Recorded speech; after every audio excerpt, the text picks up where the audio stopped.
In the name of the Father, and of the Son, and of the Holy Spirit. Amen.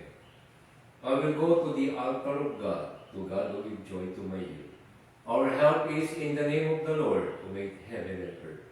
I confess to Almighty God, to Blessed Mary, ever Virgin, to Blessed Michael the Archangel, to Blessed John the Baptist, to the holy apostles Peter and Paul, to all the saints, and to you, my brothers and sisters. I have sinned exceedingly in thought, word, and deed, through my fault, through my